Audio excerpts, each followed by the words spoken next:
Amin'ny fifaliana lehibe indray no azosoana tokantranotsika ny amin'izao anio izao a.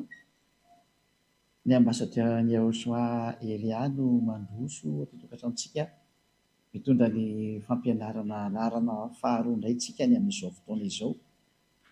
Dia amin'ny firavoravoana lehibe no iarahantsika indray ary miarahaba manokana ny dada malalaka Yaya Vaza izay mampitondra an'izao teny izao a, ary miarahaba manokana koa ny Yahosoa izay tompony fampianarana koa izay avy any amin'ny dada mala Yaya Va, ary dia voninahitra ho anazy menaka. Dia mamerina ny fiarahabanantsika rehetra tokantrano, tena koa ny ambasadaran'ny Yahosoa Elia no mandroso tokantranotsika indray ny amin'ny teny ety, dia mamerina ny fiarahabana an'izay rehetra mbola tsy nahiny ihany koa izany a, dia samota iny Yahosoa daholo. Narana faharoa ny fampianarantsika ny amin'izao anio izao, ary mitondra ny lohateny hoe ny anaran'ny Yaya Va dia novain'ny olombelona hoe Allah. Noho izany Andriamanitra ny Silamo izay alaza ao any tsy malala, na hoe Jehova ho any Andriamanitry ny Protestanta ny dikan'izay, ary hoe Yahvé ho any Andriamanitry ny Katolika ny dikan'izay. Fa maninona moa izany izy io no novainy? Izay zany ilay resatsika. Dia hatrany dia manome valiteny ary maverimbeloko ity valiteny ity hoe nanararoatra ny atezeran'ny dada Yahva ny olombelona, satria rehefa nanota ireo zanak'Israely ireo dia nanararoatra an'ilay atezeran'ny dada Yahva izay nisy teo amin'ny zanak'Israely ny olombelona. Ina ny antony? Satria ny olombelona rehefa nahita hoe tetsy dada Yahva tamin'ny zanak'Israely izay nanota teo anatrehany, dia nandray fanapa-kevitra dada Yahva hikapoka sy hamely ary hamono an' zareo ary hisaraka amin'ny tanteraka. Ary nanomboka teo dia tsy nisy nafantatra ny dada Yahva intsony ny zanak'Israely. Eny fa hatrany amin'ny anarany aza tsy fantany. Ka rehefa tsy fantany moa ny anarany izany dia mazava ho azy fa tsisy mahay intsony. Ary rehefa tsisy nafantatra intsony ny olombelona dia nanomboka teo amin'izay dia namorona ny anarany amin'izay ny olombelona rehetrarehetra. Tao ny katolika romanina nanomboka ny namorona ny azy koa, tao izany ny silamo namorona ny anazy koa. Ny silamo dia tena nisy namorona boky spesialy ho an'izareo mihitsy izy. Izay no nahatonga nanome an'ilay daty hoe raha ny fivavahana silamo ange ka taty amin'ny taona plus 600 taoriana l'an 0, nefa ny bokin'ny Israelianina, bokin'ny Jiosy, dia efa tany amin'ny moins 2000, moins 1900 tany ho any zany. Chiffre approximative moa zany, fa zany hoe milaza ny mahatrany any azy. Ny bokin'ny Mose zany dia efa tany amin'ny taona moins 1500, moins 1400 tany ho any. Chiffre approximative daholo zany, zany hoe adaty manakaikaiky ny maro, satria fa ela loatra izy dia tsy hita intsony le tena hoe précis, tena daty précise mihitsy. Ka eo amin'izay sary izay dia milaza amintsika mihitsy fa efa boky efa taty aoriana daholo zany ny boky misy. Raintsika ny katolika romanina dia tany amin'ny tany amin'ny moins 100 tany ny tena nanjakanjakan zareo tao amin'ny fahatry Israel, nanomboka nanjakazaka izy. Dia rarina zareo raha namorona, ohatran'izay koa ny protestanta koa namorona ny azy izy taty aoriana ela be taty koa izy mba namorona ny azy. Zany hoe samy namoromorona ny azy teny daholo zany, nanararoatra ny fisarahan'ny dada Yahva tamin'ny zanak'Israely, satria tsy nahay niantsony io Andriamanitra intsony ny olombelona. Dia teo ilay fanararotana ilay olombelona Israelianina izay resako izay, tsy afaka niantso ny Andriamanitra ny satria ny atamin'ilay Andriamanitra ny Yahya Va, dia nanararoatra daholo namorona anarana ny olombelona, ary indrisy tonga hatrany amin'ny namorona boky mihitsy ny aza dia samy nanao ny azy zay. Ka ho azavaiko amintsika tokoa hoe tena nisy ve izany hoe tena tezitra marina ve tamin'ireto zanak'Israely dada malala Yahya Va, ary vokatra an'izay atezerana izay dia nisaraka taminazy dada malala Yahya Va. Rehefa nisaraka taminazy dia lasa tsy fantatra intsony ilay anarana. Daholo jerevantsika reny soratra masina. jerevantsika ara ny soratra masina araka ny voalaza ao amin'ny tady afaka ampidintsika zany teknisiana sady manolotra manamboatra ihany nareo ao anatin'izany sary teta zany araka ny voalaza amin'ny bokyny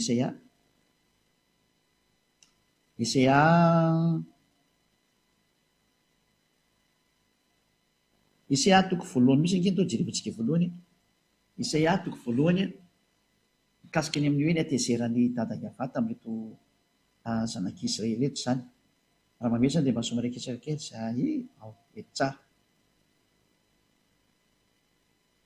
Isaia toko voalohany dia vakitsika manomboka amin'ny andinin'ny faharoa avy hatrany. Zao ny vakitsika zany. Hoe eto zany tsika dia ahitany atezerany dada Iava tamin'ny zanak'Israely ary nanompo andriaman-kafa ry zareo ka izay mihitsy natezitra ny dada Iava ary nanao tsy mety izy. Zany hoe niantso andriaman-kafa reto Israelianina reto ary nisarahan dada Iava dia lozika be zany rehefa niala tokoa dada Iava dia niverina tamin'ny andriaman-kafa natsotsomo zareo izy ary hafa indray koa niditra teo. Ary hoe tena mampalahelo mihitsy ny sara mitranga amin'ny olombelona aty fa izay no tonga antsika nanome an'ilay daty mihitsy ny ambasadorany Israely hoe ity nge ny daty dia jereo tokoa fa tena nialanareo ny anarana mahafaka amin'ny fahotana satria mantsy ny tena marina io Andriamanitra io tena tsy tia fahotana izy ary tena halany mihitsy n'izany fahotana zany, tena tsy mety amin'ny mihitsy izay teny izay. Aleo vakitsiro Isaia toko 5:50 anomboantsika anazy aloha amin'izay resaka fahotana izay hoe tsy mety amin'ny mihitsy io fahotana io.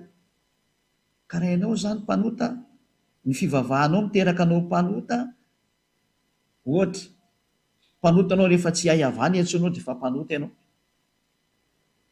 Raha vao miteny hoe Andriamanitra Abrahama ny Andriamanitra anao ka tsy hay-havana antsonao dia mpanota ianao satria io ny orizinal nantsony Abrahama. Ka raha misy olona manova an'izany dia efa tsy Andriamanitra Abrahama miaraka aminazy. Lozika be nge zany. Na ianao koa ry comprendre an'izany hoe i Abrahama kosa ve tany amin'ny lamoiny 2000 tany ho any no nisy dia izy niantso hoe hay-havana tao anatin'ny bokin'ny Israely ihany. Dia misy ve olona mamorona boky hafa teoriana ity dia mamorona anarana hafa izy miteny hoe Andriamanitra Abrahama ihany no antsony. Ahoana moa ny ampitombona an'izany kosa ny aminao? Na ianao ngita dia micomprendre hoe tsy marina ity sary ity. Ka noho ny amin'ilay tsy fahalalànareo no mahatonga ny Elia mampianatra ankehitriny hoe jereo amin'izay ny marina. Satria Elia ny raha namonjy dia tonga hamonjy. Ary tena hamonjy mihitsy ary manoro hevitra nareo mba ho voavonjy nareo. Nao vaketsika ny Isaia toko 5:50 andininy voalohany sy ny faharoa iarahantsika mijery sy mamaky hovonina ry dada Iava sy Josua. Endro ny tanany Iava tsy fohy fa mavonjy ary ny sofiny tsy lalidalovana fa mary.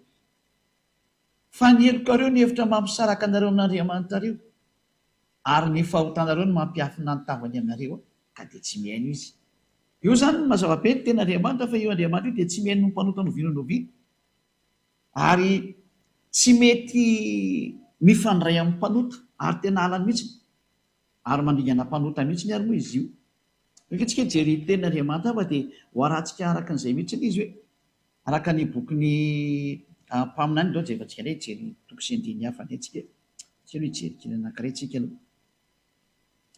satria mampianatra dia tsy maintsy manomena ireo kosa ny hoe koa misy tenty mba ho jerevantsika. Ao amin'ny Jeremia toko 4:10 dia andininy 7 sy ny 9. Jeremia 9:18. Jeremia 16 dia 9:18. 16, voilà. Mihetsika hijery an'ity teny ity indray. Jeremia 16 9:18. Fa izao no lazainy Iava. Izy zany le hoe teny laza mihitsy hoe tena tsy manaiky zavatra tsy mety io Andriamanitra Abrahama io. Ohatra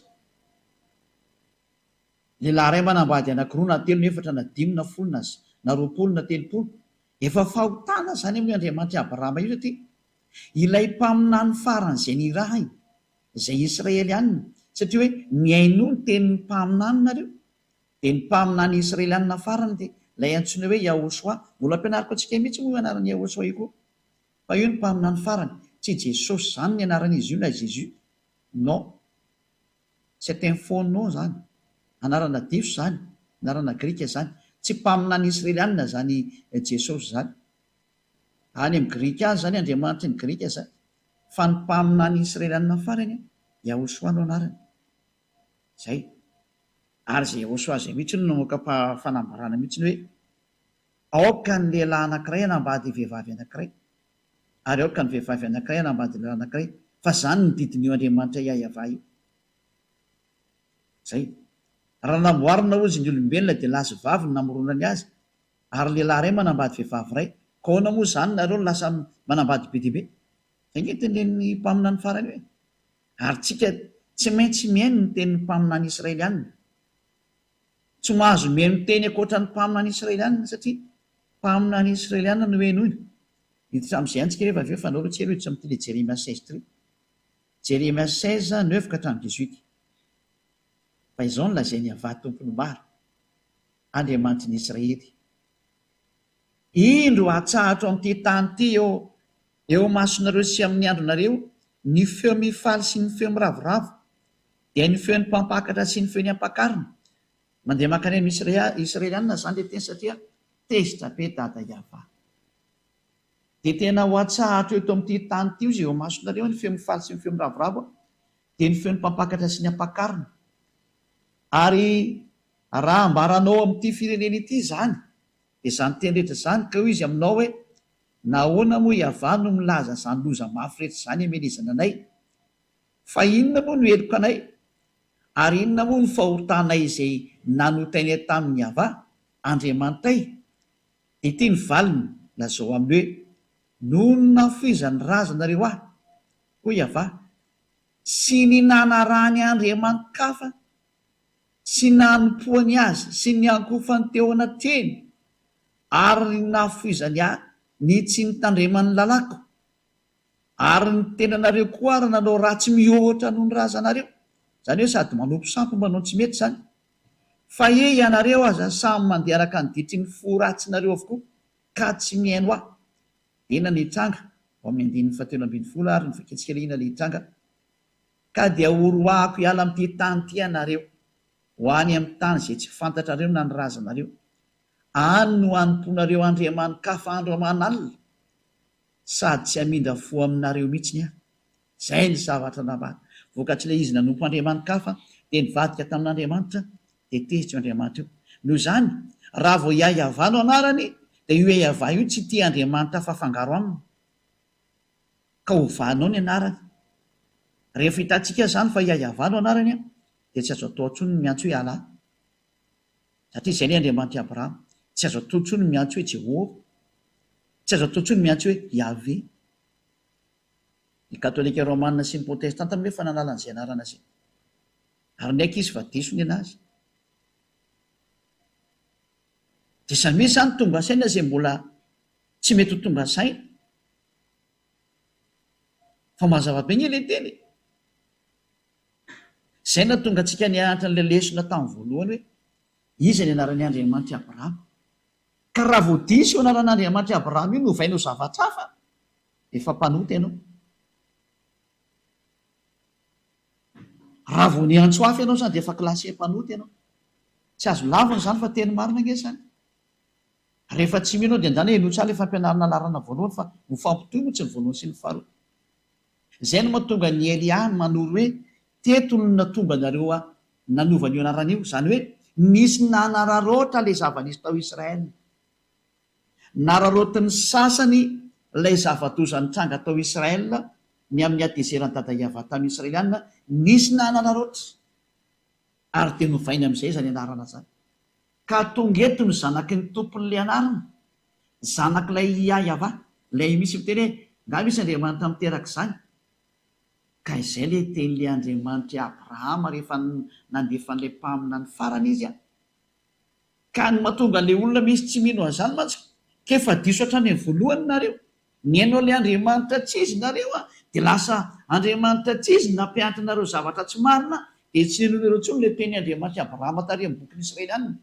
za zany mamerina foana hoe aleontsika miverina ny amin'ny bokyny israelianina foana am'izay satria any israelianina io andriamanitra io fa tsy any afa firenena andriamanitra ny israely raha vo hoe i abrahama dia israelianina ny tena mahay an'izay dia zareo i mose satria andriamanitra mose izy dia i mose manana ny bokyny ato hoe sefer torah efa nampianariko antsika koa ao anatin'ny sefer torah ny bokyny mose tsy azonao lavina mihitsiny ary io sefer torah io tena ao anatin'ny teny jiosy io ny anarana hoe sefer tena teny jiosy mihitsy izany olo resantsika zay rehefa miditro amin'ny hoe mpaminany israelianina tsy maintsy horana dia voavoaka eto aminao koa hoe teny jiosy mihitsy nge ao anatin'ny lalàna jiosy nge zany teny hoe sefer torah zany anarana jiosy anarana bokyny jiosy zany eo mitsymihitsy n'izany teny zany fa tsy hoe zany mamorimorona azy eto fa tena anarana fiantsoana amin'ny bokyny jiosy ny to hoe sefer zany ary ny mpanoratra dia sofer na zareo soferimna zany averantsika amio zany fa tsy aloha dia mijery hoe ny fahotanao dia efa manomboka ny miantso andriamanitra tsy izy ianao rehefa tsy hahavanna tsonao dia efa andriamanitra tsy izy iny dikan'izay fa zay ny fahamarina ary mampanotanao sahady zay ary porofon'izany ianao manambady be diaibe raha olona ray manambady rosy telo sefatra na mijangajanga efa fahotana daholo zany ny fanompon'andriamanitra tsy mitovy amin'ny hahavany ianarany dia efa fahotana zany satria voaporofo mihitsy ny tao milarana voalohany fa tena ianaran'io andriamanitra io dia hiayava ary tezitra izy raha voanovaina io anarana io tezitra mihitsiny izy ary ny saraka tamin'ny israelianina ary io fisarahana io mihitsiny a no nararotiny sasany amin'izay a reto olona tsy matahotra an'andriamanitra eto zay ino mahatonga na miteny aminareo olombelona amin'izao génération zao hoe raha nisinao tsy mety ny tany aloha tany aza manareo manaraka ny tsy mety manaraka aminazy raha misy nanao tsy mety ny tany aloha tany dia aza rahanao oka ianao tsy hipetraka ao am'plasiny hoe rehefa fantatra fa tsy mety dia mbola rahana ihany aza manao an'izany tsotra fa andro ny fahalalana zao a aleontsika mihitsy ny fahalalana dia ny marina zay na tonga ny eliana ampianatra ry hoe iza le andriamanitra abrahama ka raha vao novainao zay hayava zay a novainao hoe alana jehova na yave efa tsy mety na izy mety ho antsoina ihany fa reo moa zany tena azo zany hoe bebe mpiantso reo zany fa be diaibe ny miantso akoatran'io dia trandefa mazava ny teny dada hiava hoe tena tena anareo mihitsiny tena tezitra aminareo mihitsy moa zany zay teny dia nake jevatsika fa ianareo samy mandeha amin'izay araka ny diky ny fo ratsy ny rovokoa ka tsy mihaino anareo ka dia oroako hiala amin'ity tany tianareo ho any amin'ny tany zay tsy fantatra nareo na ny razanareo ary any ho anymponareo andriamanikafa andro amanalina ary tsy hamindra fo aminareo aho tena dada hiava mihitsy zany no teny hoe aminompo andriamanikafa amin'izay ny afaranareo dia io amin'izay forona amin'izay ny andriamanikafa be diaibe tsioko namoron'andriamanikafa amin'izay ny olona hoe anompo andriamanitra na ny israeliana raha tratrana izy koa dia jerentsika ny israeliana fa ny israeliana nge zao mino an'izany jehovah jesosy zany inono zareo ane zany efa dia andriamanitra ny grika be zao dia inono le israeliana samy manaonao foana dao zao ny olombelona rehetrarehetra eto ambony tany am'izao tsika miteny zao zay ny antony nandefasan'ny dada Mariahava naniraka ny Elia hoe andana avy reny ny olona itotry satria ho avy ny loza aorianany Elia dia loza matsiravina amin'ity taninareo ty ary efa mandeha zany loza zafatry hoe ho avy miara mandeha amin'izao Elia mitory aminao zao mandeha zany loza mamelanareo zany ary ho tratra amin'izay nareo dia aza mitady solution fa manatona ny Elia fa aty amin'ny Elia ny lakle marina zay aty amiko aty ny lakle rehefa te vonjeny anao dia manatona ny Elia mazava-be zany ndao ary avy toy antsika koa indro avy ny andro hiava zay tsy anaovana intsony hoe raha velona koa hiava zay antona zanak'Israely niakatra avy tany Egypta fa izao kosa raha velona koa hiava onisy teo zay antona zanak'Israely niakatra avy tany amin'ny tany avaratra sy avy tany amin'ny tany rehetra zay nandroany azy tena nivadika ny tantara zany zay antona zanak'Israely niakatra avy tany amin'ny tany avaratra indray sy avy tany amin'ny tany rehetra fa ampidiko ho any amin'ny tany zay nomeko ny razany. Izany hoe horoahana ny zanak'Israely ny dikan'izay ary ho voaroko ao amin'ny taniny izy ary lasany amin'ny avaratra any amin'ny rehetrarehetra manerana azy tontolo zao. Dia io tokoa ny zanak'Israely fa tena voaroka tanteraka mihitsiny a. Tsy misy afaka mamaly an'izany n'izao tontolo zao fa tena voaroka ny zanak'Israely. Inona moa izareo le naverina tamin'ny taona 1822. Tamin'ny taona 1822 izy zanak'Israely vao naverina tamin'ny taniny. Araka ny tenin'Andriamanitra hoe raha verina koa hiavaka hamerina ny zanak'Israely hiala avy any farany avaratra sy hiala any amin'ny tany rehetrarehetra. Izany hoe fahampodinan'ny Israeliana hiverina amin'ny taniny zany no fahavinany eto indray. Izany hoe tena ny roahany dada hiavany zanak'Israely ary tena ho avy nefa ny fotoana miarinana anazy. Efa niverina zareo tamin'ny taona 1822. Saingy mbola misy jiosy be dia be any ipetan-dranomasina any fa tsy ao Israely. Reny ilay nisan'ny tadiavin'ny Elia mizotsika amin'ny teny zao hoe iverena ianareo fa nanao ny tsy mety any ianareo e. Izany mahatonga anareo voaroka io. Dia mbola tsy tonga saina ihany ve ianareo? Ry Israely ihany, ry hafa firenena mba tonga saina daholo. Dia nitsoisantsika ihany ilay teny fa sa moa dia tsy maintsy mananatra antsika foana. Izao fa ho ampidiko any amin'ny tany izay nomeko ny razana izy. Indro izao aniraka mpanovo maro hiava izay hamovo azy. Ary rehefa afaka izany dia aniraka mpihaza maro izay hihaza azy any antendrombohitra sy ny havoana rehetra ary ny antsefatsefaky ny aram-bato. Mpamovo moa zany ty zany hoe zany mpamovo zany ngamany hoe mpanenjika ve dikansa tsy dia le teny gasy mpamovo zany. Zay. Zany hoe injehako mihitsy nareo izy dada hiavary tsy amelako mihitsy ireo raha tsy potika. Fa ny masoko dia mijery ny aleny rehetra ka tsy miafina mitavako mihitsy zany. Ary tsy takona amin'ny masoko ny elony. Alohan'izany nefa dia ho valiko avy sasaka ny elony sy ny fahotany noho ny nandotoan'ny taniko dia ny namenoan'ny lovako tamin'ireo fatiny sampony sy ny fahavetavetany ireo. Tezitra mihitsy ny dada hiava na izay ny fahafatiny sampony mihitsy. Atezerana nge zany. Hoe samposampo fatiny samponareo toy ny entinareo aty. Ohatr'izany nanompo Andriamanitra tsy izy ny zanak'Israely. Ratsy be ny zany. Za tena mampitodika ny saina rehetrarehetra ndao tsika hitodika. Fitiavana anareo zao. Andriamanitra kafa daholo ny antsoinao rehefa tsy hiava ny antsoinao. Andriamanitra kafa io ary mendrika no potehana koa ianao. Dia izay no mahatonga ny hoe ho arantsika amin'izay hoe nanomboka teo satria roany dada hiavany zanak'Israely tsy nisy nahay ny antso anazy tsony. Izay ny hafarany io ny amin'ity Andriamanitra kafa natsono zareo. Tena tsy nisy nahay ny antso anazy tsony. Rehetra efantsika amin'izay ny ten'Andriamanitra hoe tsy misy mahafantatra azy tsony ny olona. Dia ny zanak'Israely. Foana hatrany amin'ny famonjena ho an'ny zanak'Israely. Isaia toko faha-enina. Vakitsika indray ny Isaia toko faha-enina manao koa andininy faha-sivy. Ia vakitsika. Hoy izy mandehanaka lazao amin'ity firenena ity hoe mandrenesa mandrakariva ihany ianareo ka nefa aza mahalala. Mijereva mandrakariva ihany koa ianareo nefa aza mahafantatra.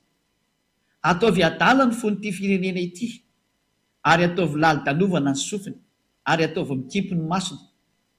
Fa andao ahita ny masony dia andre ny sofiny dia alala ny fony dia hibebaka izy ka ho sitrana. Eto izany ny tenin'Andriamanitra dia efa nametraka mihitsy ataovy adala ny fon'ireo olona reo. Rehefa avy ny menomenona izany dada hiava hoe ho aripako nareo fa tena nanompo sampo nareo.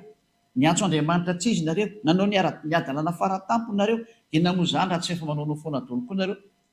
Rehefa tsy hahiavany na tsonao dia efa manompo sampy ianao dikan'izay. Rofon'izany efa ny alamy katolika romanina sy ny protestanta ilay anarany hoe Yavezy Jehova. Fa misy mbola tsy nanalany azy. Aty izy manana boky hafa mihitsy fa eo nefa tena mipetraka hoe raha tsoinao ny Andriamanitra Abrahama. Mahina tsy hahiavany ny antsoinao. Fa tena mipetraka aminareo izay miantso Andriamanitra ankoatra ny hahiavany. Satria ny rahantsika nijery mihitsy ny originalina ilay anarana tao amin'ny bokin'ny Jiosy niraisitsika mihitsy ny hoe raha ny bokyny jiosy dia tany amin'ny taona moin 2000 sy ny hoe 1500 tany any ny bokyny i Abrahama sy Mose, fa raha ataontsika hoe raintsika tso ny boky hafa raha ny bokyny Silamo taty amin'ny taona plus 600 ty izy ary ny tokony ho arahantsika. Dia hoe tena mila mipetraka maso tsy miangatra sy tena be fitiavantsika hoe tena hoe raha tena nompon'ny Andriamanitra Abrahama maro ianao izy ny tokony ho arahana. Ny teny tany aloha tany ve zay teny Abrahama mivantana sy teny Mose mivantana ty izy mianakareo no nahita anazy voalohany iny, sa le tenin'olona taty oriana taty zay taty amin'ny taona plus 600 ty no tsara tsy miangatra tsika, na ny teny tao amin'ny katolika romanina sy ny protestanta fa saingy zareo efa nanalany azy. Fantahina mipetraka mihitsy izay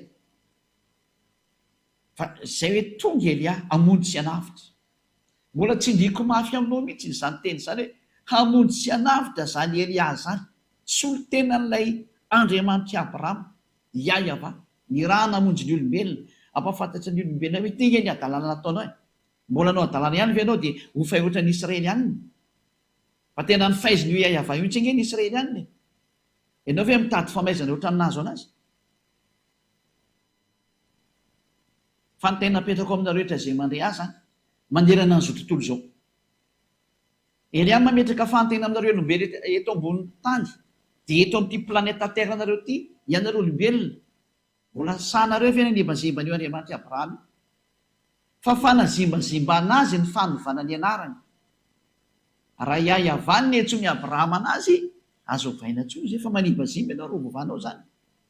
Ary raha Yahva ny entso ny Mose anazy mbola manimbazimba koa anao raha ovainao zany, satria mpaminany lehibe anankiroa ngery hoe niaraka tamin'ny Yahva.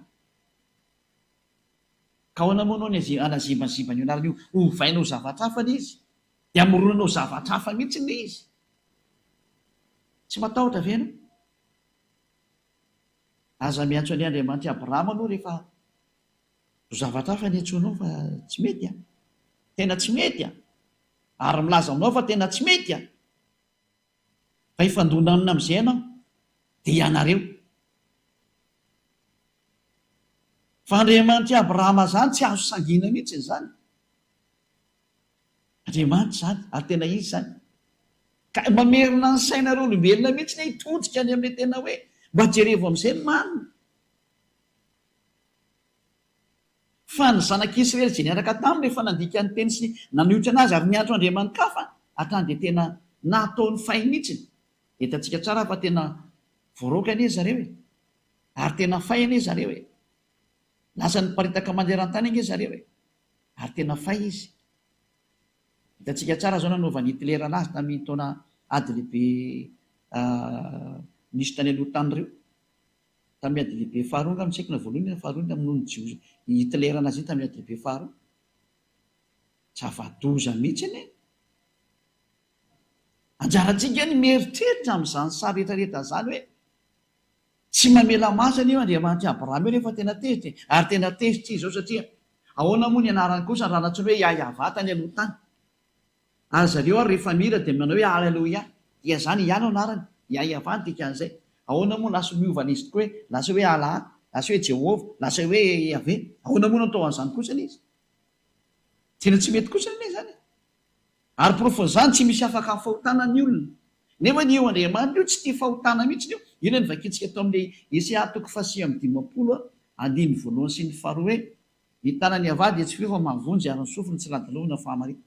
Fa ny elikoreo ny hevitra mamosaraka taon'Andriamanitra nareo ary ny fahotanareo no mampiafina ny tavany aminareo dia tsy miaino anareo izy. Izany hoe io Andriamanitra Abrahama io zany dia miantso anao mihitsy hoe tsy hainao mpanota zany izy. Raha vao novainao io anarana io dia efa mpanota ianao ary izay no nandringana any amin'Israely any. Raha vao novainao io anarana io dia efa nanota ianao, satria ny teny ny mpaminany Israeliana hoe ny voninahitro tsy meko ny hafa mihitsy ka tsy ekeny io Andriamanitra io mihitsy, zany hoe anarana ovaovaina izany. Raha vakitsika ny bokyny 10 ny jiosy, raha niresaka tamin'ny Israeliana izy tamin'izay fotoana izay ka nanome ny fanekena voalohany izay nifanaovany tamin'ny zanak'Israely dia izao ny voalaza ny lana hoe aza manana andriamanitra hafa fa izao rery ihany. zay ny voalaza ao anatin'ny didy folon'io Andriamanitra io mena zanak'Israely. Zany hoe tsy ekeny mihitsiny zany isy Andriamanitra hitobily anazy any na hovainao ny momba anazy. Rehefa iayavano anarany dia iayava hatramin'ny farany. Vakintsika amin'ny bokin'ny Exodosy, Exodosy toko fa 20:1 sy ny 4 ary ny 7. Dia nilaza zao teny rehetra zao Andriamanitra ka nanao hoe ty le tenin'ny Mose ty a. Ary raha vao mino any Abrahama ianao dia mino any Mose satria Mose sy Abrahama mitovy. Andriamanitra ray naniraka anazy mianaka. Ary raha vao mino any Mose ianao dia mino any Abrahama dia mino an'ity tenin'ny Yahva ty, le Andriamanitra Abrahama sy Andriamanitra Mose. Fa izao ny tenen'ny tato. Dia nilaza an'izao teny zao izy ao amin'ny bokin'ny Sefer Torah ny Jiosy. Araka ny Exodosy toko 20 hoe Shemot chapitre 20. Shemot moa zany dikany Exodosy amin'ny teny Hébreu. Izao ny hava-Andriamanitrareo izay nitondra anao nivoaka avy tany amin'ny tany Egypta tamin'ny trano nandevozana. Eo aloha zany dia efa nametraka ny définition io Andriamanitra Abrahama io fa io Andriamanitra io dia nitondra ny zanak'Israely nivoaka avy any Egypta tao amin'ny trano nanandevozana anazy. Apetraka aminareo rehetra izay miantso ny Andriamanitra anareo any nareo hoe nareo ve le andevo tany Egypta sa ny Israely any? Manontany tena daholo amin'izay rehetrarehetra na malagasy io na anglisy io na frantsay io na afrikana io na arabo io na sinoa io na japonais na amerikana hoe ianareo ve ny voalaza tamin'ity teny ity sa hafa? Dia voalaza ny ten'Andriamanitra fa le Andriamanitra dia tao amin'ny Israelianina mihitsy no niasa araka ny tenin'Andriamanitra Abrahama tamin'ny Mose hoe izao no hiava-Andriamanitra ao izay nitondra anao nivoaka avy tany amin'ny tany Egypta tamin'ny trano nandevozana. Raha ity teny ity zany dia mazava fa izay andevo no miaraka aminy ka andevo tany Egypta. Ka ianareo ve mba andevo tany Egypta? Ianareo rehetrarehetrareo ve mba nisy andevo tany Egypta? Fa izaho manokana aloha dia milaza fa tsisy andevo tany afa-tsy Israelina rery ihany ny andevo tao Egypta. Araka ny voalaza ny tenin'ny Andriamanitra ny Abrahama ary nisoratany dadabe Mose. Fa i dadabe Mose izay tena mpamina n'Andriamanitra dia niteny fa io Andriamanitra io dia nitondra ny zanak'Israely niala avy any Egypta tao amin'ny trano nandevozana. Raha amin'ny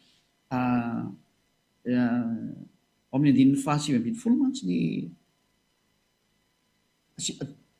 Exodosy 19 andininy 1. Tamin'ny volana fahatelo taorian'ny ialany zanak'Israely tany amin'ny tany Egypta dia tamin'ny andro izany no natongavany tany amin'ny efitra Sinay. Ao amin'ny efitra Sinay zany zareo amin'io, zareo Israelianina zany. Dia tao amin'io efitra Sinay no nanomezany dada Yavan'ny didy folo an'zareo any Israelianina. Dia reto Israelianina reto zany satria ilay nivakiako tao amin'ny andininy fa ao amin'ny toko fa 9:20 teo. Reto Israelianina reto zany lay andevo tao Egypta dia ireo ilay nentina nivoaka.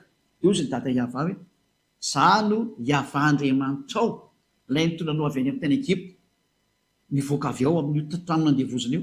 Mazava zany fa ny mahafantatra an'io Andriamanitra io dia ny Israelianina. Noho izany tsy maintsy ny bokin'ny Israelianina ny jerevantsika ny momba azy. Fa tsy azy hoe ary amin'ny boky tsy fantatra ary.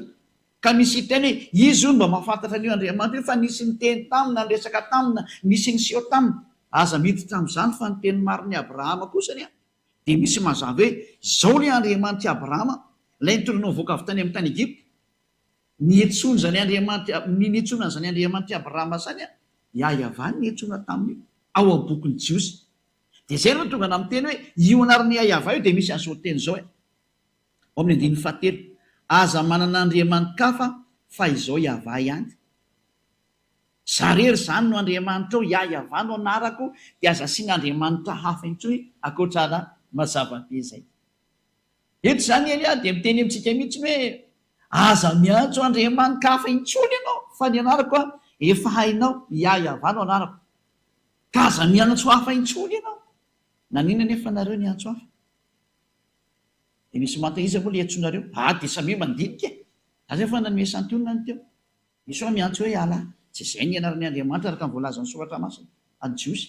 Misy miantso hoe Jehovah, tsy izay ny anaran'ny Andriamanitra io araka ny voalazan'ny soratra masina any Jiosy. bokin'ny Abrahama sy bokin'ny Mose sy aferitoran'i Jiosy. Misy miantso hoe Jehovah tsy izay ny anarany io a, misy miantso hoe Yahvé tsy izay ny anarany io, fa ny anarany antsoiny ny Abrahama azy sy ny antsoiny Mose anazy dia mazava be hoe Yahveh. Zay mahafantatra azy tsara mihitsy zany Abrahama zany, mahafantatra azy tsara mihitsy. Andriamanitra Abrahama izy, Andriamanitra Mose izy, fa i Mose moa tena nizingizina mihitsy ny amin'ny fahalalana azy, tena fantany tsara mihitsy. Satria raha miteny hoe Andriamanitra Abrahama dia mahafantatra azy Abrahama, Andriamanitra Mose dia mahafantatra azy Mose. Iza ny anarany? Yahveh no anarany. Dia ahoana nefa nanao nanova? Fanontaniana apetraka aminao, nanina ianao nanova? Iza no teny taminao ho vao io? Iza no teny taminao hoe hovainao io? Fanontaniana apetraka aminao rehetrarehetra mihitsy izay. Fa tsy moramora amin'ny Andriamanitra Abrahama izao zavatra nataonao izao. Satria efa teny izy hoe aza manan'Andriamanitra hafa fa izarery ihany. Ary namafisina izany tamin'ny bokin'ny mpaminany, araka ny tenin'ny mpaminany, ary boky nisy afaka itsika miaraka indray boky nisy ahy. Dia manasanao foana miantso anao anaraka an'ilay teny Isaiah 48:11.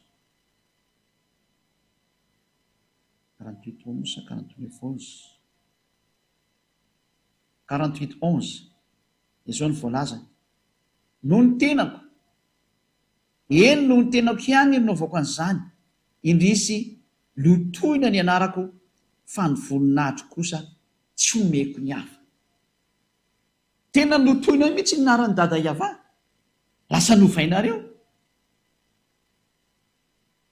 Raha Yahveh tokony hiantsoana anazy, mandinihy teny nareo nanina ny novainareo anarana io, fa efana avy aiza? Iza nanomenareo an'io? Valy teny menanao a ny adverseran'io Andriamanitra Abrahama io nanomenareo an'io. Ilay natonga ny dada Yahveh tezitra foana hatramin'izay.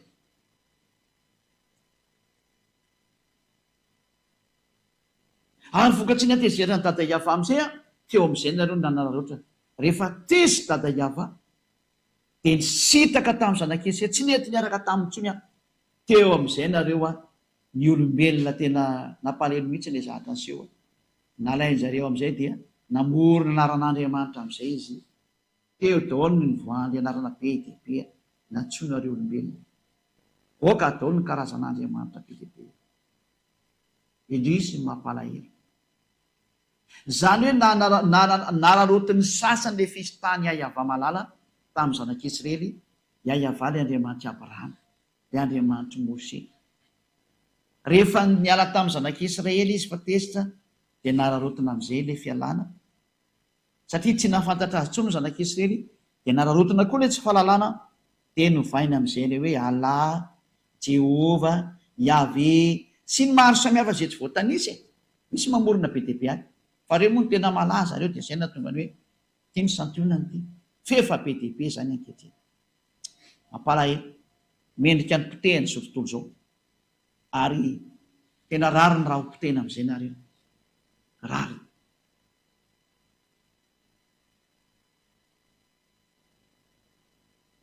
Izany hoe efa iza moa zany mianatra amin'ny teniteny takan'ity. Ity natao hoe zandry ny Yahoshua, ilay iraka ny Yahveh, ilay misolo tena n'ilay Andriamanitra Abrahama, Yahveh no anarany. Ilay nambaninareo sy nataonareo tsinitsiny, ty izy ty. Tsy matinareo zany anarana zany. Olombelona ihany nareo ka mipetratra.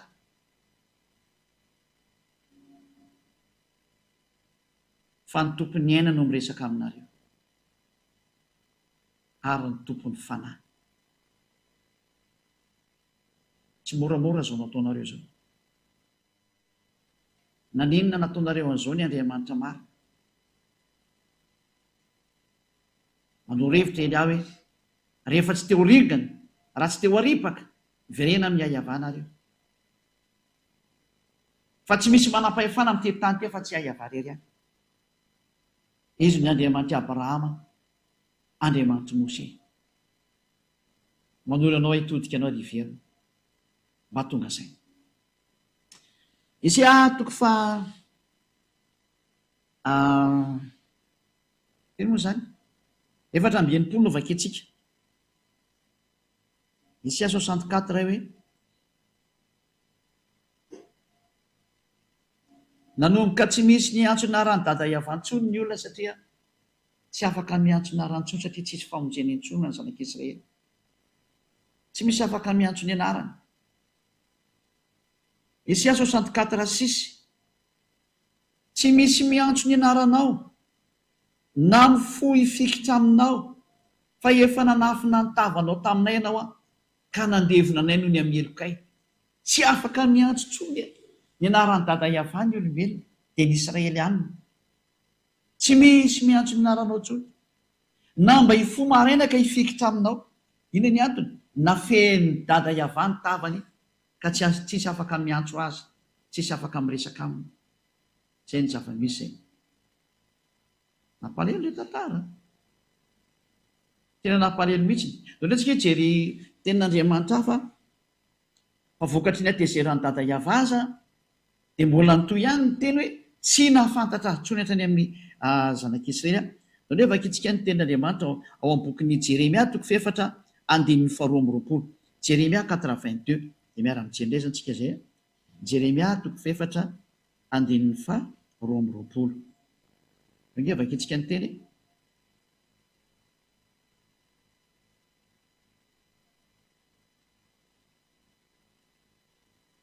Jeremia 4:22. Fa adala ny oloko, izao tsy mba fantany, tsy fantany tsony dada Iavany. Zaza tsy misy saina izy, tena tsy misy saina intsony. Very zany ny fahalalana ny dada Iavany, sady tsy manam-pahalalana. Raha ny ianao ratsy dia endry izy, fa raha ny ianao soa kosa tsy fantany tsony. Mazava zany ny teny eto fa tena tsy mahafantatra ny dada Iavany tsony ny zanak'Israely. Teo ilay nararotina amin'izay.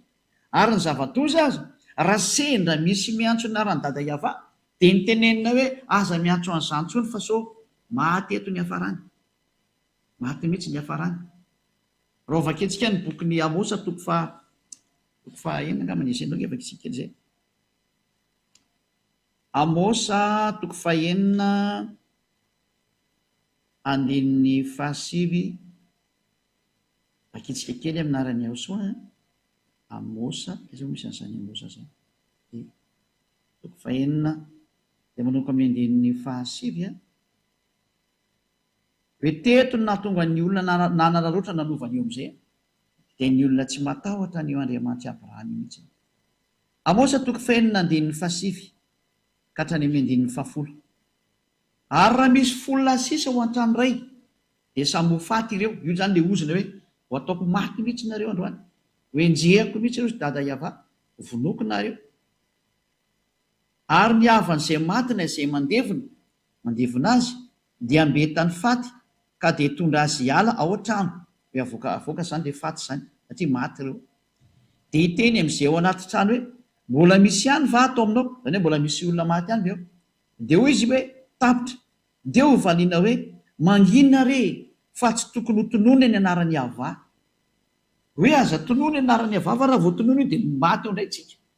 Zany hoe tena tsy misy fahefana iantso ny anarana tsony fa tena lasa danger de mort no miantso anazy. Raha ho an'ny zanak'Israely, nanomboka teo ny Israelianina ilay tsy nahafantatra azy tsony ary tsy nahalalana azy tsony. Ary tamin'izany fotoan'izany tokoa dada Iavany no nanao ny lehilahy amin'asa hoe ny oloko hafantatra ny anarako dia izay hitenenako hoe ity aho. Satria ny Israelianina efa tsy afaka fantatra intsony noho ny amiatezeran'ny dada Iavany dia nipoteny mihitsy ny fahalalana azy ka vita ny dada Iavany hatrany amin'ny naniraka Nebokadnezara hanapotika ny tempoly izay misy azy. Vita ny hatrany amin'ny fanapotenana ny tempoly noho ny amiatezera. Ka rehefa tsy teo potika ohatra nanjony Israelianina, petra tsara ianao. Aza miseho anao mahery ianao no miseho matanjaka ianao fa tsy matanjaka zany ianao. Olona ihany ianao fa tady tio ary lehibe ilay mibaiko ny sainao. Fa ny foroniny ianao Iavany namorona anao. Ilay dada malalako, dada ny Elia zany. Ilay naniraka ny Eliako. Dada izy ve Andriamanitra ve tsy atao dadako anao. Dady fanajana anazy zany. Ary marina zany. Zay ny zavatra misy zay. Ka inona ny sary mipetraka zany amin'izao tsika miteny izao. Fa raha ny sary mipetraka dia hoe rehefa tsy afaka niantso ny Andriamanitra intsony ny zanak'Israely ary tena tafasaraka tamin'ny dada Iava araka ny teny hoe indro ny tanany avatsy fifa mavonjy ary ny sofiny tsy ladalovana fa mary fa ny elokareo no hevitra mampisaraka anareo ny Andriamanitrareo ary ny fahotanareo no mampiafina ny tavany aminareo ka tsy miaino izy. Izay teny izay dia porofo mitohaka amin'ny tendantsika fa tsy mety miaino ny mpanota io Andriamanitra io. Izany hoe raha vao novainao io anaran'io efa mpanota ianao ary tsisy Andriamanitra miainanao izany io. Tsy miainanao izany io Andriamanitra Abrahama io, reraka ao fotsiny na miantso tabataba anao zo fihetsiketsena maketsimaka io, fa tsy miainanao izany io Andriamanitra Abrahama io zany. La ny andro io fotsiny ianao. Fa raha Andriamanitra tsy izy dia miaino anao. Fa nazavaiko hoe ary io nge natezitra ny dada Iava. Io no natezitra anazy. Ny fiantsoan'Andriamanitra tsy izy natonga ny atezerany. Dia zao nefa samy miantso Andriamanitra tsy izy daholo nareo, nefa manono Andriamanitra Abrahama. Aza manono tonona le Andriamanitra Abrahama na Andriamanitra Mose rehefa tsy teny hoe Iava le anarana, fa tsy izy daholo ny ankoatran'izay. Tsy izy. Kategorika mihitsy ny Eliam teny fa tsy izy. Ary rehefa tsy izy dia tsy izy. Ianao no mila mieritreritra sy mandinika amin'izay manaraka amin'ny marina fa tsy ianao no mbola iziriziry amin'ny zavatra tsy mety ataonao. Sa mety tonga sainy. Fanavotana fanahy fa tompony fanahy io Iava io e. Ary izy nilaza fa ny fanahy izay manotra dia ho faty. Rehefa teo faty izany ny fanahinao mipetraha ihany amin'io anarana tsy izy io ianao. Ezekiela 7:24 hoe ny fanahy izay manota, izany ny fanahy izay mbola miantso Andriamanitra tsy izy dia ho faty. Ary rehefa natoroka anao ny antony tonga ny anarana nipotra, rehefa nanomboka tezitra io dada Iava io dia niovana izy indao. Jevantsika koa ilay hoe ny fanahy izay manota no ho faty dia ny anankiray ilay hoe ny rano mihitsy Nebokadnezara nandoro ny tempoliny. Mampatsifika anazy teknisiana na somary adiniky kely zany izay sarge. Dao tsy aloha jery amin'ilay Ezekiela 18:4 zany no vakitsika voalohany.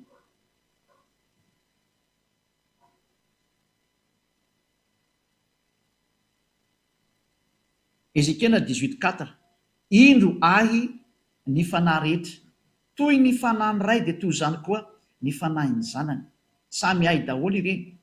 Ny fanahy izay manota no ho faty. Izany hoe raha misy fanahy manota zany dia ho faty io fanahy io.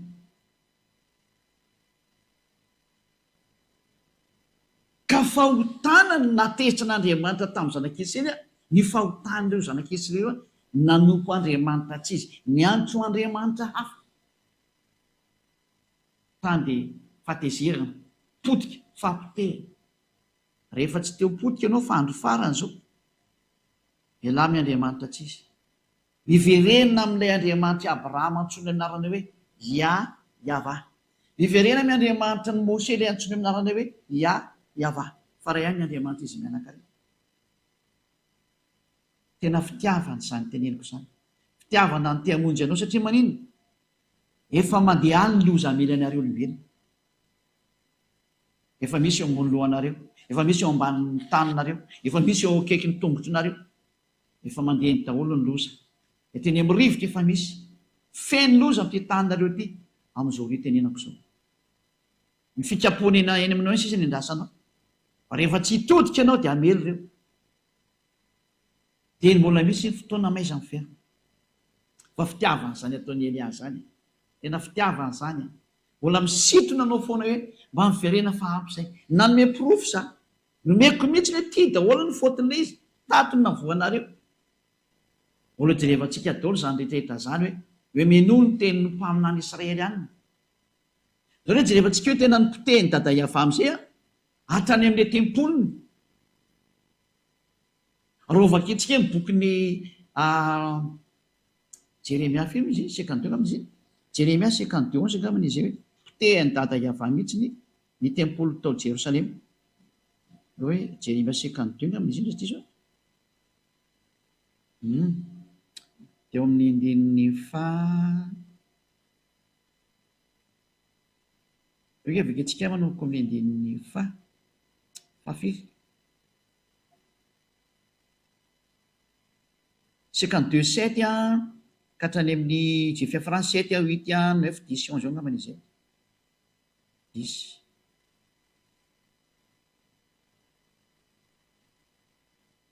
ovakitsika andiditsika eo ny afaran'izy zay. Ary nisy voabanga ny tanàna dia nandositra alina ary ny miaramila rehetra ka niala tao an-tanàna tamin'ny lalana mankany amin'ny vavahady tany elanelan'ny mandaroa izay eo anilan'ny sany mpanjaka, fa ny kaldianina no manodidina ny tanàna ka nandeha tamin'ny lalana mankeny amin'ny tany ay.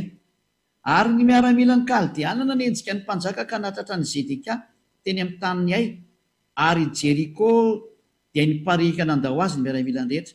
Ary voasambotra ny mpanjaka ka nentina niakatra ho an'ny Babilôna, ho any amin'ny mpanjakan'ny Babilôna tao Ribla any amin'ny tany Amata, ka dia notsaraina tao izy.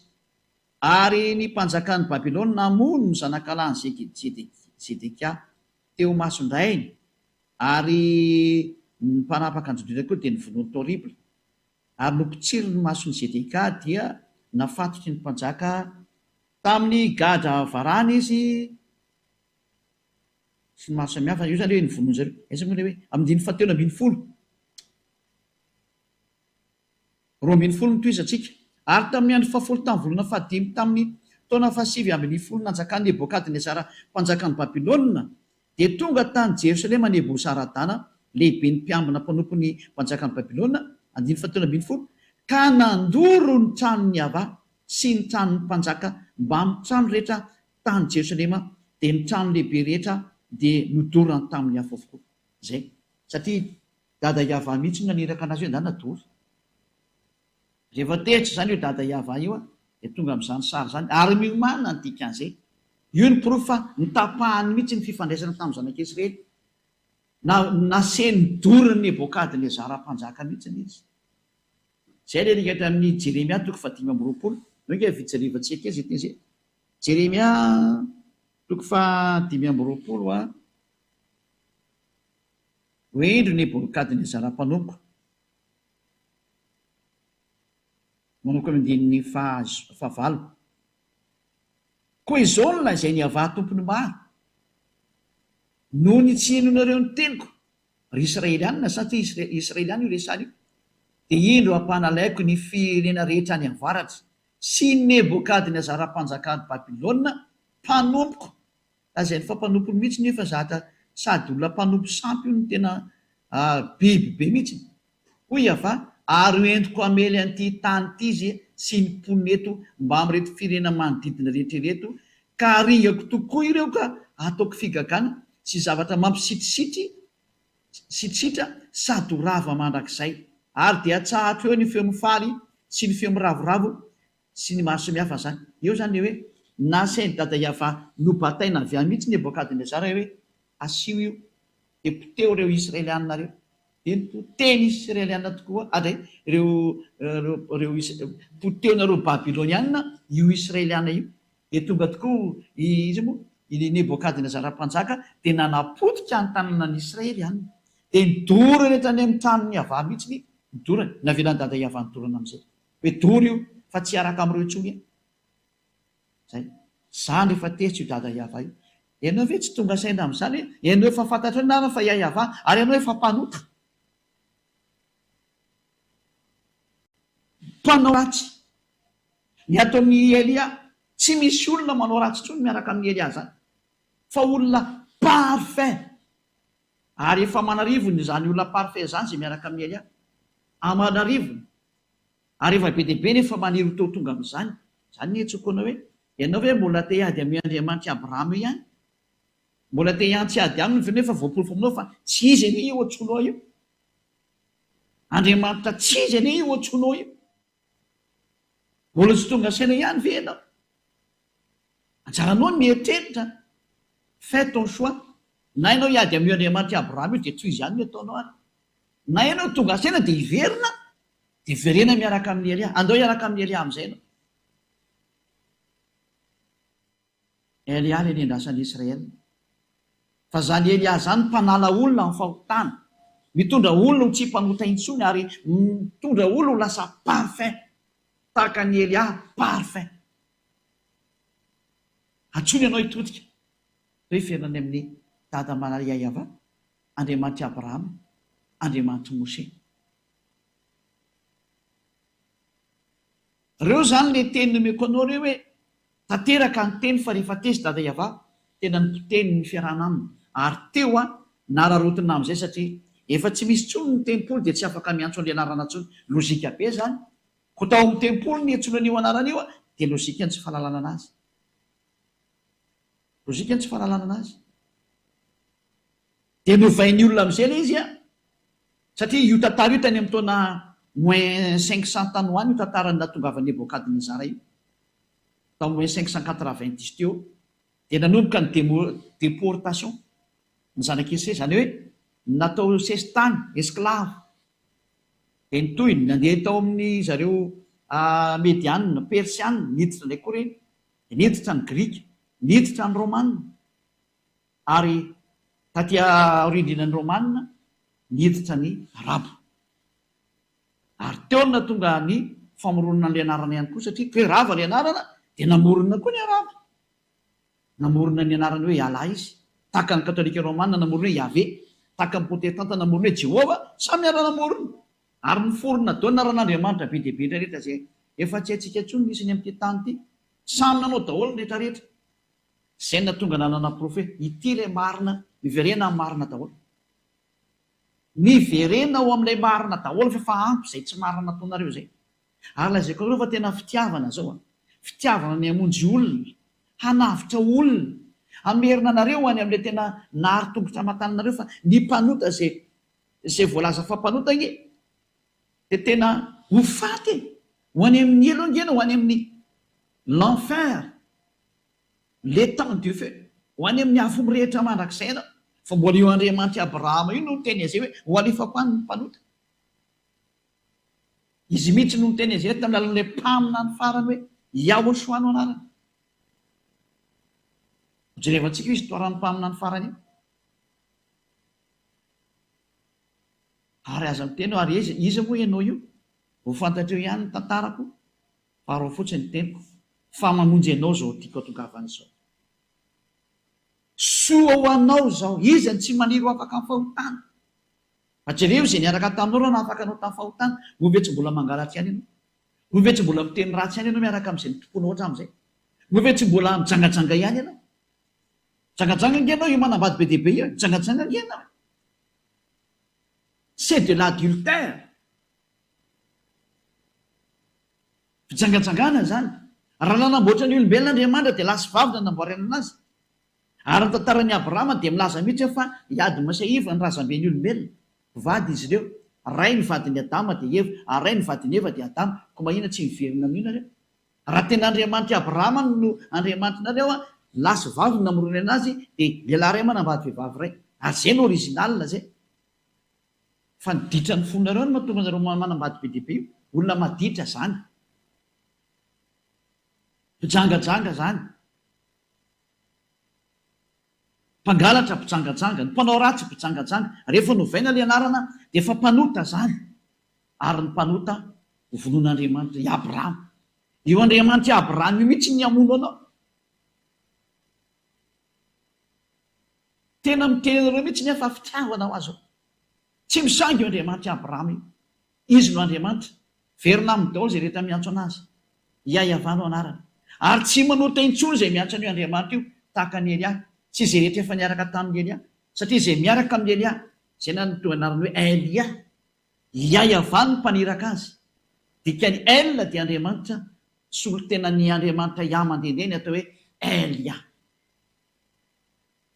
raha zany hoe za manavitra ny rehetra rehetra io izao tontolo zao nge zao avotako zao engane mba isan'ilay klasy ny teo vovonjy ianao engane konista ao anatin'ilay klasy ny teo afika ianao fa ity ny famonjena anao zao teniko zao mba izy ianao mitodika dao anaraka ny Elia anaraka ny dada iayava satria Elia nitondra anao any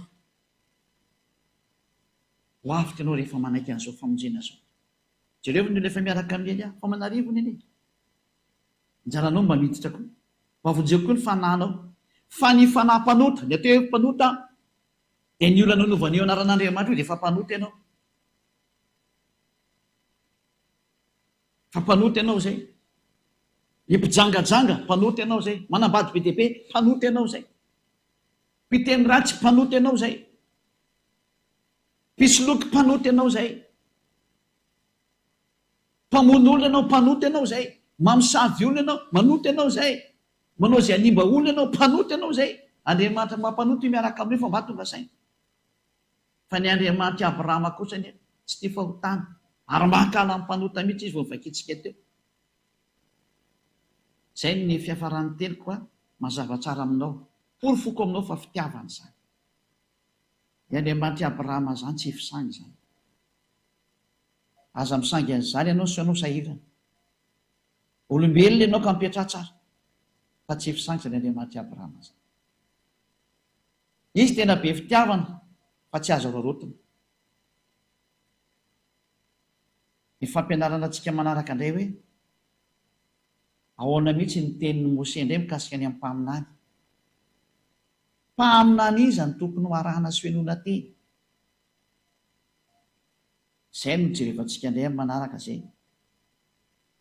Fa eto antsika dia mahita mihitsy hoe efa tsy mety intsony ilay izy. Tena efa diso be ny Andriamanitra anao. Porofon'izany ianao mpanota io. Porofon'izany ianao tsy mety tanteraka io. Fa ny olona izay miaraka amin'io Andriamanitra io, izay no tonga nazo namonjy ianao, mo tonga tanteraka ianao. Fa io Andriamanitra io mihitsy tsy tia olona maloto, tsy tia olona mpanota. Vao nivakitsika teo izy, waringana ianao rehefa mpanota ianao dia waringana ianao. Ary rehefa tsy mbola ringana ianao amin'izao dia watsipy ianao rehefa maty any amin'ny farimy rehetra avy, any amin'ilay feu éternel, mamono anao tsaki-janona. Zany ny toerana famonoana amin'ny fanahy. Izay no misy anga zany, ka izay ny tenin'ny mpaminany farany. Tenin'ny mpaminany farany taona izany meko anao zany. Yahoshua ilay mpaminany farany. Mpaminany Israelianina, araka ny tenin'ny dada Yahva hoe mpaminany Israelianina no henonao ary ho arahanao. Izay ny amarantsika anazy. Deutéronomia 18:15. Deutéronomia 18:15, mpaminany Israelianina no henonao, anatin'ny Sefer Torah Jiosy zany. Vakitsika sady amarantsika anazy. Izay no jerevantsika indray manaraka hoe raha ny lalàna zany dia tsy maintsy atao amin'ny Israeliana eto ihany ny azo rana ny teny. Zareo Israeliana ihany tsy maintsy henona teny, fa ny ankoatra izay dia tsy mahazo. Deutéronomia 18:15, eo avarantsika ara ny teny. Voninahitra dada Eva sy Joshua. Mpaminany avy eo aminao dia avy amin'ny rahalànao tahaka ahy. Zany hoe mitovy aminao izy Mose, ka izaho taranaka Israelianina. Israelianina ohatra anaty dikan'izay. Hitarika an'izareo izy zareo any anefitra amin'io fotoana io. Izao. Nohatsanga ny avahandriamanitra ho anao, ary izy no henonareo. Zay. Io mpaminany Israeliana ihany zany no azo henona zany. Fa raha vao tsy Israeliana dia tsy azo henona. Refeso indray ny mpaminany miresaka aminareo. Iza ny mpaminany miresaka aminareo? Dia samy mandrefy azy tsika. Ianà zao dia tena mpaminany Israeliana mihitsy ny no arahako hatramin'ny farany. Araka ny tenin'io Andriamanitra Abrahama io. Zay no hoe tenin'ny Andriamanitra Abrahama Yahva, ary Andriamanitra Mose Yahva. Mpaminany Israeliana. Izay no jerevantsika sy ny toin'izay, satria famonjena mandrapa tonga antsika any amin'ilay mpaminany farany, izay atao hoe Yahoshua no anarany. Fa zany ny tena mpamonjy zany, mpanavitra zany, iraka farany meny dada Yahva ho amin'ny fanavotana ny olona. Dia miraso antsika izay nandresy nanaraka, ho tahiny Yahoshua ny antsika rehetra, ho tahiny dada Yahva. Satria tao amin'izany Yahoshua zany nazonana ny famonjena. Izay ilay ho hazavaintsika mihitsy izay. Ho ampahafantarina antsika tena nisy mihitsy ny laminasa-pamonjena. Ary ho jerevantsika hoe nakaiza ity tenin'ny dada Yahva ity, raha monjy ny olona izy, aiza ny teny misy anazy. Efa mazava fa tao Israel. Satria Andriamanitra Abrahama izy dia lasa Andriamanitra Mose. Noho izany ary amin'ny taranak'i Abrahama nakany amin'ny Mose no misy anazy, satria ireo no nafantatra ny anarana. Ary ny Andriamanitra Mose, rehefa mino amin'ny Mose nareo dia tsy maintsy mino ny Andriamanitra Mose. Ka ny Andriamanitra Mose dia ao anaty Sefer Torah, ary ny Sefer Torah dia miteny hoe Yahva zany Andriamanitra zany. Fantina mipetraka hoe inona zany no tokony atao rehefa resy lahatra, dia arao foana ny fampianarana. Fatoranao dony ataonao fa zao ny teniko aminao mandarany Elia. Atrady andao iaraka amiko. hoe za hamonjy ny fanahiko hoe za fa za tsy hamonjy tsy hanarin'ny fanahiko fa hamonjy andaozy hamonjy ny fanahny miaraka amily adoly am'izay manerana azo tontolo zao onjeo ny fanahnao fa ny fanahy zay manova anarana dia ho faty ozy dada iava araka ny teny ny mpaminany Ezekely mpaminany Israelianina zany ary ny mpanota rehetra tsy mihaino anareo zany ozy dada iava ary izy tsy azonareo terena fa tsy mihaino izy tsy misy an'izany hoe mivavaka dia mifona dia mivavaka dia mifona dia manao ny ataony dia mifona dia manao ny ataony tsisy Andriamanitra ny teny an'izany fa ny mpanota dia ho alefako any amin'ny fahariam-minatra afo ny teneny fandringanana fahatezerana mirehitra zany ny miandry ny mpanota ohatra anareo io dia nareo mpanota rehetrarehetra amin'ity planeta terra ity mpanota daholo nareo ny mbela rehetrarehetra tsy misy afaka na ny ray aza onjeo ny fanahinareo nao anaraka ny Elia efa afaka itsika dada malala iava aho nambarako ny teninao ary tamin'ny fitiavana sy ny hery be avy any aminao ny nanam-porofona zay mbola ianao ihany koa ny manam-porofo satria teninao avokoa zao fa tena fitiavana ny teninao nampisinao miariary amin'izay fa tenenao ny Andriamanitra Abrahama nasinao miariary hatrany amin'ny anaranao ary nasinao miariary natao hitapoko hitam-pirenena fa tsy mahay manota zay miaraka aminao zao Elia ny rahanao zao mihitsy ny vavolombelona sy izay rehetra efa nataonao hita maso manaraka azy dada iava malalo sambatra zay tafaraka aminao fa tena voasohatra ny amin'ny lanitra ny lanitra ny anarany tena avitra izy ary ho tonga soa ny amin'ny lanitra ny lanitra vonjeo zay mandre an'izao teny zao avoto dada iavao fa lo hivavaka zay trano tady ianao vonjeo ny tsirairay avy fa tena fitiavina ianao tonga ny andro tsy maintsy ampahafantarana ny olona marina mba hiverenanao any aminao satria mandeha ny fandringanana efa mandeha ny mpandringana dada iavao vonjeo zay mbola azo vonjena avoto zay mbola azo avotana atao maimiaino zay mbola afaka mandre voninahitry no mandrakizay sorabetsaka dada mala iavao minarany amosona amen dia mirary esotsika tra samy tenao soa ho amin'ny fitoza fampianarana manaraka ary ny hatsarany dada mala iaiava angy ho aminareo tsiray avy ho amin'ny manaraka indray vedonatao